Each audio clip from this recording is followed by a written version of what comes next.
que tout le monde pense que le cuir est cher, c'est pour ça que je sais pas quoi et je sais pas quoi. Parce que toutes ces légendes urbaines qu'on raconte sont propagées par des gens qui ont fait un investissement. Par exemple, quand je faisais de la philo, j'ai découvert ça avec Hegel. Vous allez voir, ça n'a rien à voir. Mais 100% des gens qui ont lu Hegel aiment Hegel.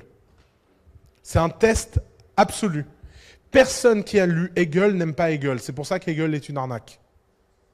Pourquoi? Parce que c'est tellement dur de lire Hegel qu'une fois que vous l'avez lu et qu'à la dernière page, vous avez compris que c'était circulaire, c'est sa grande théorie. La philosophie de Hegel est circulaire. C'est-à-dire que tout revient au point de départ.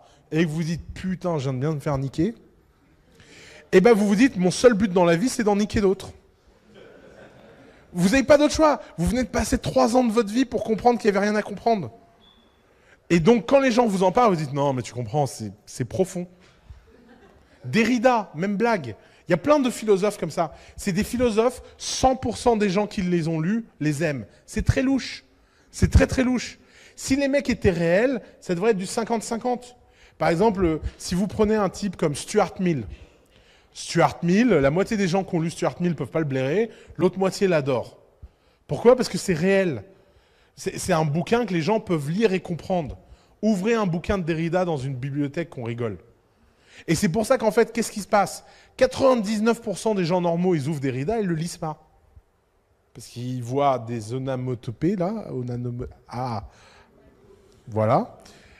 Et puis ils disent, ouais, enfin, ok, livre suivant. Et puis il y a tous ceux qui le lisent parce que soit ils n'ont pas le choix, ils font des études où il faut le lire.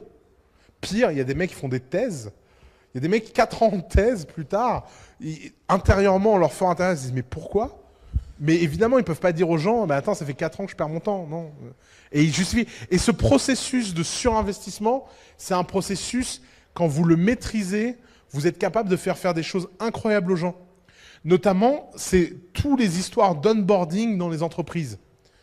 Si vous arrivez à faire un vrai onboarding d'effort à un employé ou à un utilisateur, eh ben, il a fait un tel investissement qu'il ne veut plus sortir du système.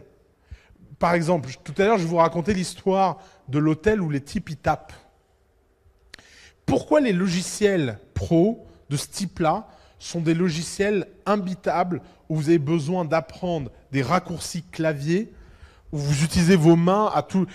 Pourquoi les mecs font pas des raccourcis clavier proches et ergonomiques? Mais des trucs, là, vous êtes là, machin... Bah parce qu'en fait, c'est un investissement. Une fois que vous avez fait cet investissement, vous ne pouvez plus rien utiliser d'autre.